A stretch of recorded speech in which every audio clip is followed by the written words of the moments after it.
When Benjamin Franklin exited the Constitutional Convention, he was asked by a woman, "Sir, what have you given us?" His immediate response was, "A republic, ma'am, if you can keep it." Yet most Americans today have been persuaded that our nation's governmental system is a democracy and not a republic. The difference between these two is essential in understanding Americanism and the American system.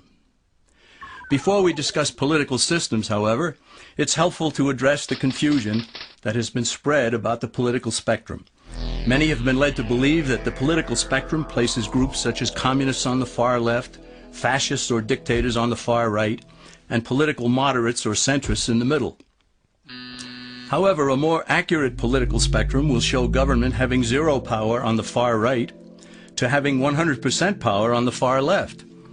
At the extreme right, there is no government. The extreme left features total government under such labels as communism, socialism, Nazism, fascism, princes, potentates, dictators, kings, any form of total government. Those who claim that Nazis and fascists are right-wing never define their terms. This amounts to spreading confusion. Toward the middle of the political spectrum can be found the type of government limited to its proper role of protecting the rights of the people. That's where the Constitution of the United States is. Those who advocate such a form of government are really constitutional moderates. So let's analyze the basic forms of government.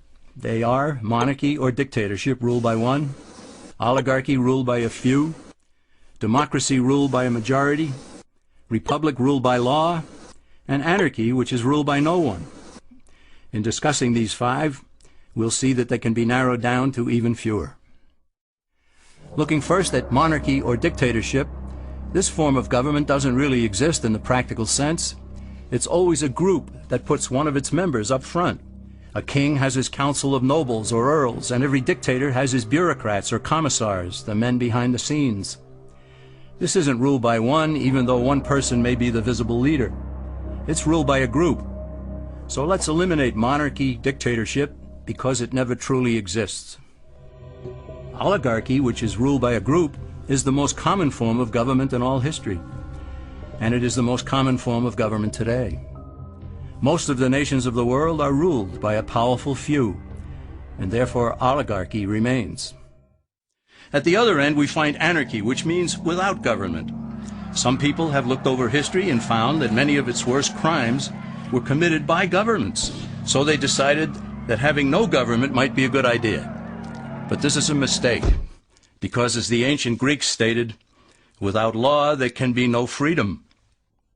Our founding fathers agreed and held that some amount of government is a necessary force in any civilized, orderly society. In a state of anarchy, however, everyone has to guard life, liberty, and property, and the lives of family members. Everyone must be armed, and movement is severely restricted because one's property has to be protected at all times. Civilized people have always hired someone to do the guarding, a sheriff, a police force, or some branch of government.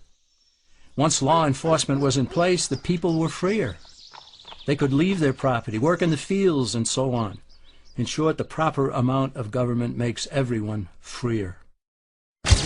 There are some who advocate anarchy, however, not because they want no government, but because they don't like what they have. They use anarchy as a tool for revolutionary change. The condition of anarchy is very much like a vacuum where something rushes in to fill it. These calculating anarchists work to break down the existing government with rioting, killing, looting, and terrorism.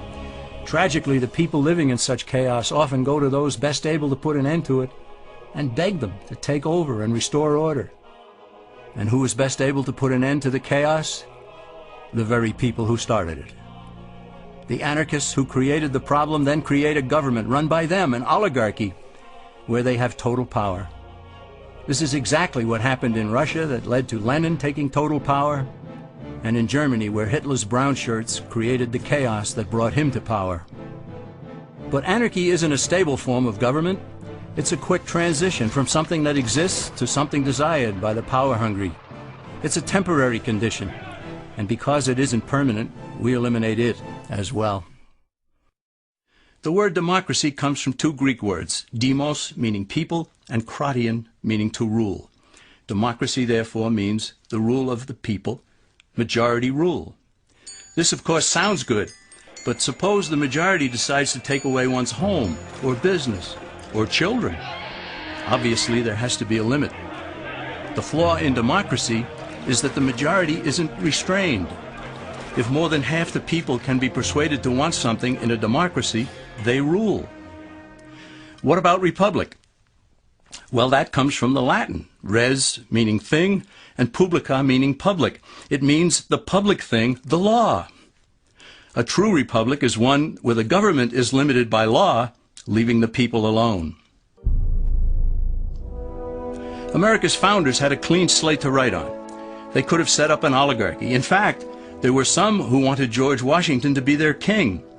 But the founding fathers knew history, and they chose to give us the rule of law in a republic, not the rule of a majority in a democracy. Why? Let's demonstrate the difference in the setting of the Old West. Consider a lynch mob in a democracy. 35 horseback riders chase one lone gunman. They catch him, and they vote 35-1 to hang him. Democracy has triumphed, and there's one less gunman to contend with. Now consider the same scenario in a republic. The 35 horseback riders catch the gunman and vote 35-1 to hang him, but the sheriff arrives, and he says, "You can't kill him. He's got his right to a fair trial." So they take the gunman back to town. A jury of his peers is selected, and they hear the evidence and the defense, and they decide if he shall hang. Does the jury even decide by majority rule? No, it has to be unanimous or he goes free. The rights of the gunman aren't subject to majority rule but to the law. This is the essence of a republic. Many Americans would be surprised to learn that the word democracy does not appear in the Declaration of Independence or the U.S. Constitution, nor does it appear in any of the constitutions of the 50 states. The founders did everything they could to keep us from having a democracy. James Madison, rightly known as the father of the Constitution, wrote in essay number 10 of the Federalist Papers, "Democracies have ever been spectacles of turbulence and contention, have ever been found incompatible with personal security or the rights of property, and have in general been as short in their lives as they have been violent in their deaths." Alexander Hamilton agreed, and he stated, "We are a republican government. Real liberty is never found in despotism or in the extremes of democracy." Samuel Adams, a signer of the Declaration of Independence, stated, "Democracy never lasts long. It soon wastes, exhausts, and murders itself." The founders had good reason to look upon democracy with contempt, because they knew that the democracies in the early Greek city-states produced some of the wildest excesses of government imaginable. In every case, they ended up with mob rule, then anarchy, and finally tyranny under an oligarchy. During that period in Greece, there was a man named Solon, who urged creation of a fixed body of law not subject to majority whims. But where the Greeks never adopted Solon's wise counsel, the Romans did.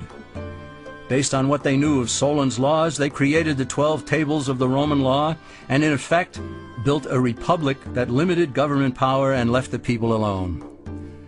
Since government was limited, the people were free to produce, with the understanding that they could keep the fruits of their labor.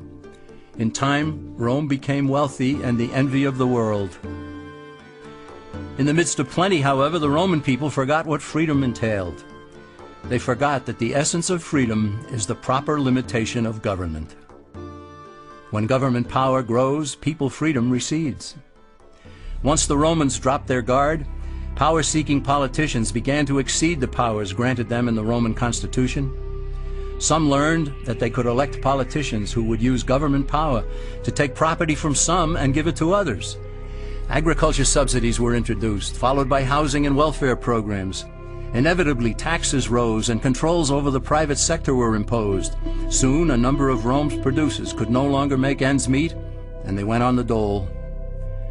Productivity declined, shortages developed, and mobs began roaming the streets, demanding bread and circuses from the government. Many were induced to trade freedom for security.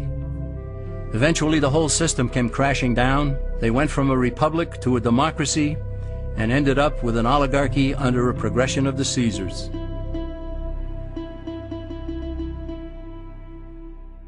Thus, democracy itself is not a stable form of government. Instead, it is the gradual transition from limited government to the unlimited rule of an oligarchy. Knowing this, we as Americans are ultimately left with only two choices. We can keep our republic, as Franklin put it, or we will inevitably end up with an oligarchy, a tyranny of the elite.